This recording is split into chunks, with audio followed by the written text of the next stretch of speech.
sebelum saya menjelaskan apa itu penyebab impulsif buying, terlebih dahulu kita mengetahui apa sih itu impulsif buying. Nah, impulsif buying itu secara singkatnya perilaku membeli sesuatu secara tiba-tiba tanpa adanya perencanaan ataupun pertimbangan yang matang sebelumnya. Nah, penyebabnya itu dari saya lihat itu ada 3. Yang pertama itu ada rasa gengsi.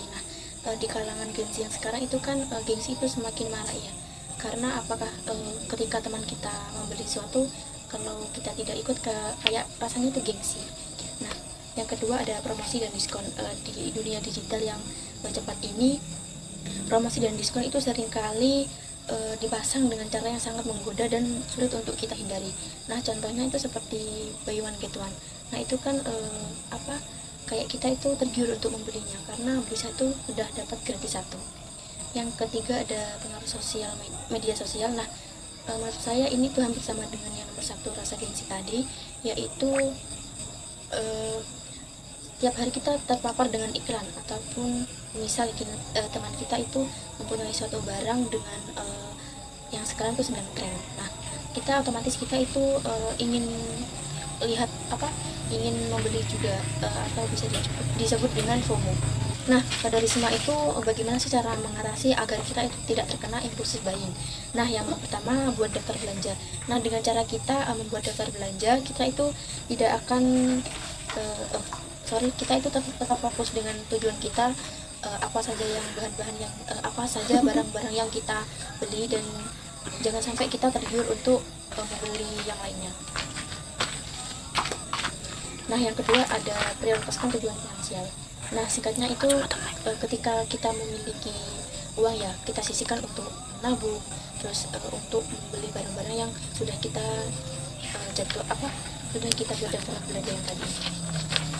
Nah, yang ketiga, pertimbangkan fungsi barang. Sebelum kita membeli, kita itu harus mempertimbangkan apa sih kegunaan barang ini di masa mendatang, terus apakah barang-barang ini itu kita butuhkan. Yang terakhir ada batasi akses e-commerce. Nah, di era digital ini kan kita dapat dengan mudah membuka aplikasi atau belanja situs web yang mudah kapan saja dan di mana saja. Menang, Pak. Ngale kono. Nah,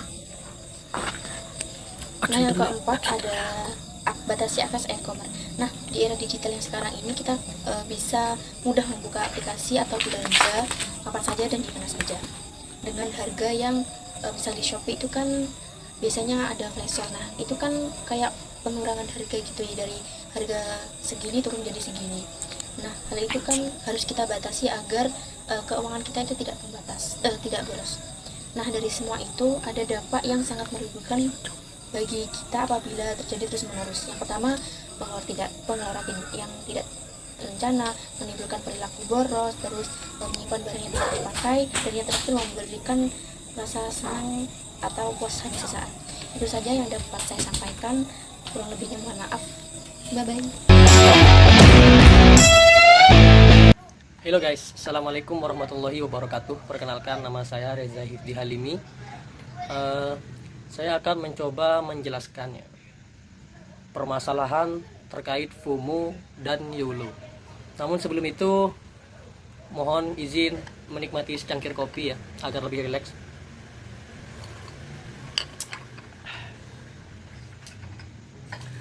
Terima kasih.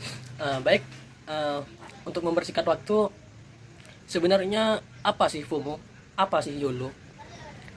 Perlu kita ketahui bersama bahwasanya FOMO, kita kan tidak asing mendengar kata-kata tersebut. FOMO adalah Fear of Missing Out, itu kepanjangannya ya. Artinya, ketakutan akan ketinggalan informasi atau tren membuat seseorang merasa tertekan untuk selalu mengikuti apa yang sedang populer. Gampangnya begini, FOMO itu ya, kebiasaan ikut-ikutan tanpa tahu sebab musababnya. Contohnya sedang marak-maraknya terjadi sekarang itu bobroknya sistem Prabowo. Misal ya. Di mana-mana, di Jakarta, di Jember, di Malang, dimanapun itu serentak melakukan demo. Nah, ada seorang mahasiswa, semisal dari UIN, tidak tahu apa itu tuntutan mahasiswa, dan dia berkoar-koar di sosial media ataupun di kampus. Dia berkoar-koar, turunkan Prabowo, turunkan apa, sedangkan dia tidak tahu permasalahannya, sedangkan dia tidak tahu apa yang dituntut, maka itu namanya FOMO alias ikut-ikutannya. Biasanya orang yang terjangkit kebiasaan FOMO ini cenderung merasa khawatir jika tidak ikut apa yang sedang populer. Nah, selanjutnya YOLO. Apa itu YOLO? YOLO itu didefinisikan adalah prinsip hidup sekali. Nah, ini mendorong seseorang untuk mengejar kesenangan sesaat dan mencoba pengalaman baru, bahkan dengan mengabaikan risiko. Gampangnya, YOLO itu adalah prinsip yang mengatakan, ya hidup cuma sekali. Ini gampangnya ya, Rek. Hidup cuma sekali, kenapa gak dinikmati? Nah, itu YOLO. Jadi, orang yang terjangkit fenomena atau kebiasaan, karakteristik YOLO ini,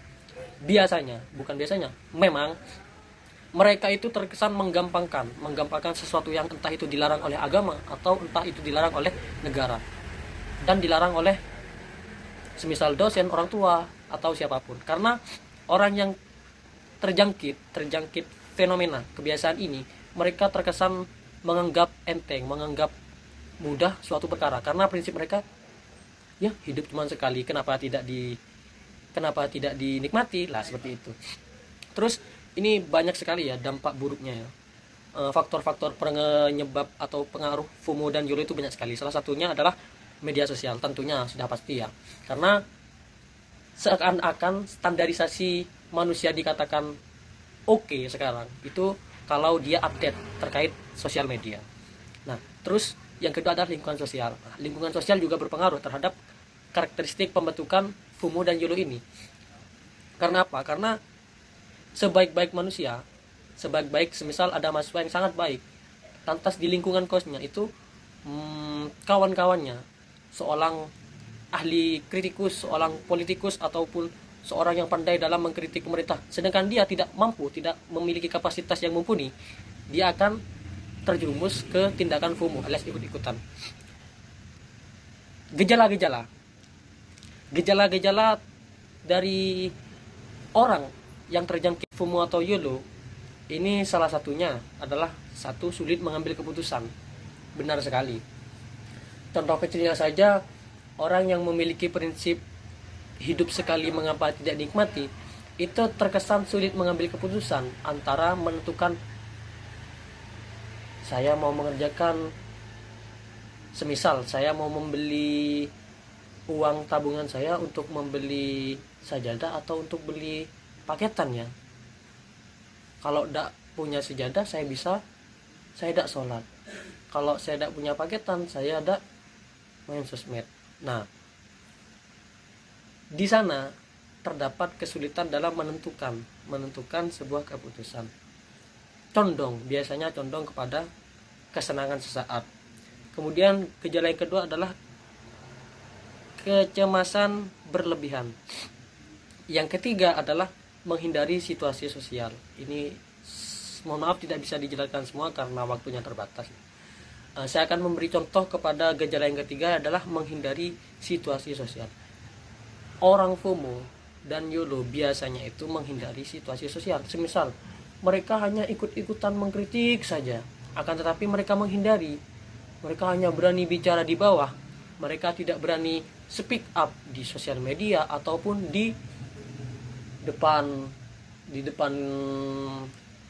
halayak, di depan kawan-kawan. Mereka tidak berani karena hanya terkesan ikut-ikutan gitu.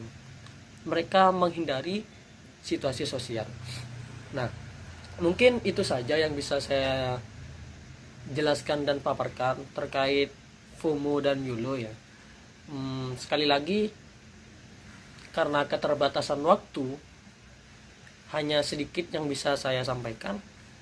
Kurang lebihnya mohon maaf. Terima kasih. Assalamualaikum warahmatullahi wabarakatuh. Jangan lupa kopi lagi guys.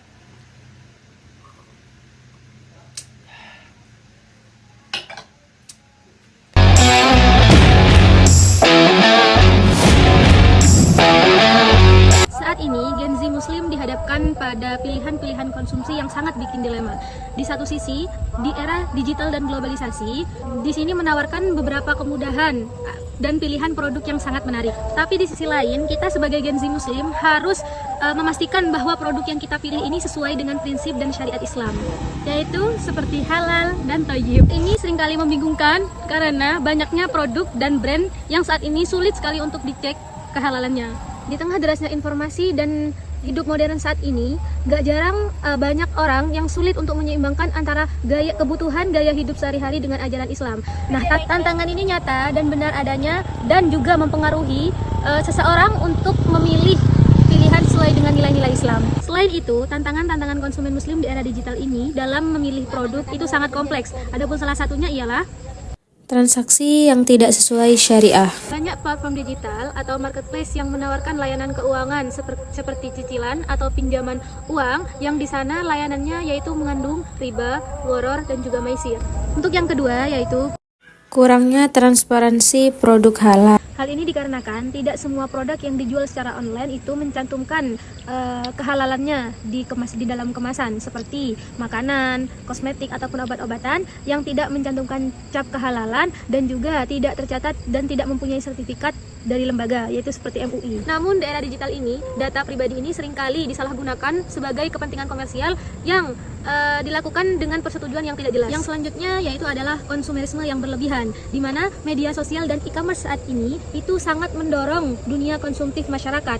Nah, diskon, flash sale, dan juga iklan yang terus-menerus di sini juga dapat memicu sifat israf dan tabdzir, di mana dua sifat tersebut ialah dilarang dalam Islam. Nah, untuk yang terakhir di sini ialah kurangnya literasi dalam keuangan dan digital syariah. Di sini banyak konsumen muslim yang belum memahami cara pemakaian layanan digital keuangan seperti vintage halal, investasi syariah maupun e-wallet syariah. Di era media sosial ini, tekanan budaya konsumsi pun makin terasa, di mana tren pamer barang atau gaya hidup konsumtif pun seringkali tidak selaras dengan prinsip-prinsip Islam, yang dimana menekankan keseimbangan dan kesederhanaan. Kita yang terpapar budaya konsumtif ini pun bisa menyebabkan lupa akan nilai-nilai syariat dalam mengatur konsumsi. Nah, berikut ini ada beberapa langkah yang bisa membantu Gen Z Muslim dalam memilih konsumsi yang lebih bijak. Yang pertama yaitu standar syariat yang relevan dan transparan, di mana ulama dan akademis ini bisa berperan penting dalam merumuskan standar yang lebih luas dengan tantangan zaman pada masa sekarang ini. Nah, ini bisa berupa aplikasi panduan halal atau sertifikasi yang lebih jelas, sehingga dimana kita bisa tahu lebih cepat produk mana yang sesuai dengan standar Islam tanpa ribet. Untuk yang kedua ini adalah meningkatkan literasi ekonomi syariah. Nah, di sini penting juga bagi kita sebagai Gen Z Muslim pada saat ini buat belajar dan paham soal literasi keuangan syariah, baik itu dari program edukasi formal ataupun konten-konten praktis yang bisa diakses kita sehari-hari. Pemahaman soal ini bisa kita bantu lebih jeli dalam melihat mana kebutuhan, mana keinginan, dan bagaimana cara kita bisa hidup sesuai syariat tanpa terpengaruh budaya konsumtif yang berlebihan. Untuk yang selanjutnya yaitu yang ketiga ada teknologi dan platform e-commerce yang islami, di mana platform e-commerce ini bisa ikut andil dalam menyediakan fitur-fitur berbasis syariat, misalnya fitur pencarian produk halal atau rating yang berdasarkan standar halal dan thayyib, supaya kita di sini bisa lebih gampang memilih barang yang sesuai dengan ajaran Islam. Nah, dengan e-commerce yang ramah syariat ini, konsumen muslim pun juga memiliki akses yang lebih mudah untuk memeriksa produk dengan transparansi yang lebih. Nah, untuk yang terakhir di sini ialah menggalakkan konsumsi etis di komunitas muslim. Nah, selain itu, komunitas muslim di sini bisa bekerja sama untuk menggalakkan gaya hidup yang sesuai dengan prinsip Islam. Nah, dalam komunitas ini kita juga bisa saling mengingatkan tentang pentingnya konsumsi yang beretika dan saling mendukung untuk tidak terjebak dalam perilaku konsumtif. Nah, prinsip yang seperti ini ialah seperti keseimbangan antara kebutuhan dan keinginan bisa menjadi pegangan dan membuat kita lebih bijak dalam memilih setiap pilihan konsumsi. Nah, di balik semua tantangan ini, kembali ke prinsip dasar Islam dalam konsumsi bisa menjadi solusi utama bagi Gen Z Muslim. Nah, prinsip seperti keadilan, kesederhanaan, dan moralitas dalam Islam tidak hanya bikin kita tenang, namun juga bisa bikin kita lebih bijak dalam menghadapi tren konsumsi yang berubah sangat cepat. Nah, dengan menerapkan prinsip-prinsip ini, kita tidak hanya menjalankan nilai-nilai Islam di dunia, namun juga mengupayakan kesejahteraan untuk akhirat nanti.